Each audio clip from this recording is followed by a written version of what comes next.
Gentleman yields back. Next, our colleague from Utah, Mr. Moore. Mr. Moore, you're recognized. Thank you, Representative Ferguson. I want to echo the chairman's comments earlier, and sharing appreciation for you to reach out to us earlier. We had a conversation, and want to continue to keep that dialogue going. We have major fiscal issues in our nation, and I hope everybody on this committee, truly recognizes that. And I want to just lay out the three big things that we need to be doing. And I really tried to dig into these three things. And if we can do this, we can actually get ourselves to some sense of fiscal sanity. And again, Republicans and Democrats are going to probably disagree on a little bit of the how, but if we can at least agree on the three major things. The first thing is to find wasteful spending, right? That is, to my opinion, the lowest hanging fruit in all of budgetary considerations, is to find wasteful spending. I'll dig into a little bit more of this, but it's been the large focus of my colleagues and I know Chairman Arrington's drive is to scour the budget, scour what we've done over the last 2 to 3 years, and find areas of just waste that we can easily claw back and find ways for improvement. And everything has to be on the table, right? So in 2019, and I'm going to use OMB numbers, so please correct me if I have any of this incorrect, but our total revenues in 2019 were $3.5 trillion. Our total expenditures, so our total budget was $4.4 trillion. And what's projected right now for 2024, total revenues at $4.8 trillion. That is $1.3 trillion more than just 2019. But our expenses, our total budget is $6.4 trillion. We're talking 2024. That's an increase of $2 trillion. From 2019 to 2024, there is a delta of $2 trillion in our total budget. Things haven't fundamentally changed that much in our nation over the last 5 years. When you had the pandemic, costs went up. There was a bipartisan approach to that. Then there was the American Rescue Plan, right? I firmly disagree with the American Rescue Plan. Democrats will even say that it ties to inflation. Okay, let's figure out a way to address that. It happened.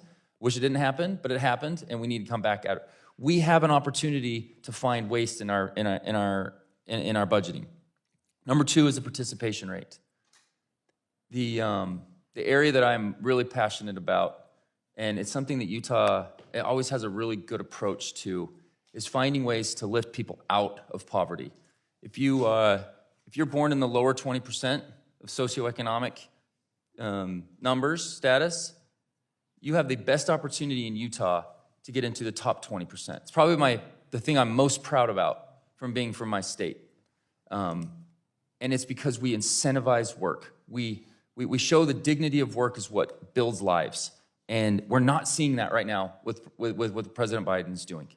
If we're going to brag about going from the highest unemployment, from 10 plus to maybe 14% unemployment just a few years ago, right at the height of the pandemic, and then brag about being at 3.5, but having more still enrolled in welfare programs, we've got a problem here. Because if unemployment's going down, then the same should be true with what we're needing from our assistance. And there has to be a fix there, and so it's participation rate. And again, we're doing a hearing on it later, won't dig into it, but healthcare costs, right? So we've got to truly find a way to make healthcare affordable and not just cap it here and make someone else pay for it and we're just financing who pays for it right now, and truly go after these issues. Finding waste, increasing participation rate, and get after healthcare in a really true, sincere way. I'm going to give you an opportunity. What areas are we finding that you're truly finding be able to cut waste? Like, families have to do this all the time. What is the federal government doing right now to truly target and cut waste? Anything in this budget that's clear? Because the numbers are going up, so we're obviously not decreasing the numbers. So thank you. And you're right. We agree. I don't disagree with anything you've said.